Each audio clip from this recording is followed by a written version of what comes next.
ඔන්න සුරංගි යනවා වතුරට. අපි බලමු චුට්ට දෙන්න සුරංගිත් එක්ක යයිද සුරංගි බය වෙයිද කියලා.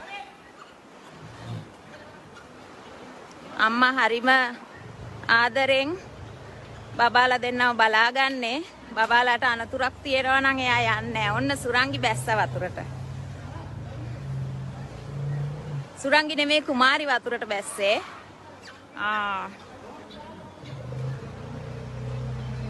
ලෝකේ පළවෙනිම වතාවට වෙන සිදුවීමක් ඔබ දකින්නේ.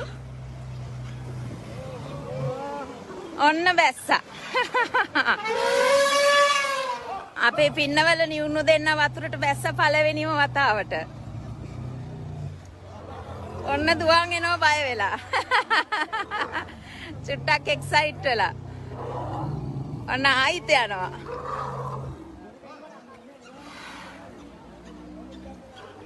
මේක ෂෙයා කරන්න පුළුවන් තරම් ඔබේ යාළුවොත් එක්ක.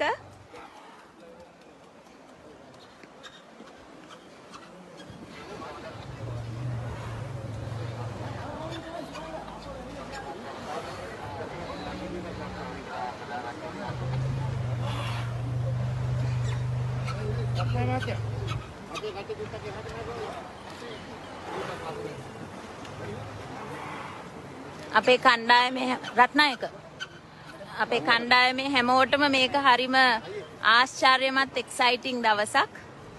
බොහොම ආදරෙන් මෙයාලව රැක බලා ගන්නේ.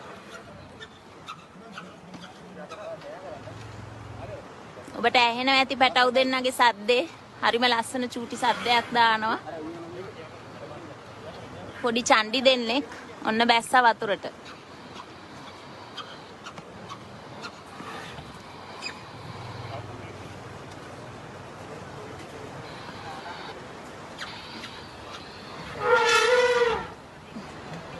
පුළුවන් තරම් ෂෙයා කරන්න. ලංකාවේ විතරක් නෙමෙයි ලෝකෙම පළවෙනි වතාවට සිද්ධ වෙන සිදුවීමක්.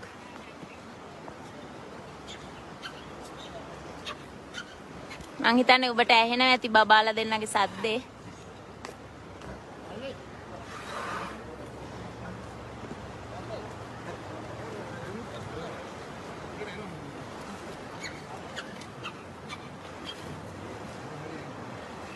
අපි මෙයාලව මෙච්චර කල් වතුරට දැම්මේ නෑ. නියුන් බබාලා දෙන්න ටිකක් දුර්වලයි නිසා. දැන් එයාලා ශක්තිමත්. අපි ඒගොල්ලන්ට කිරි පොවලා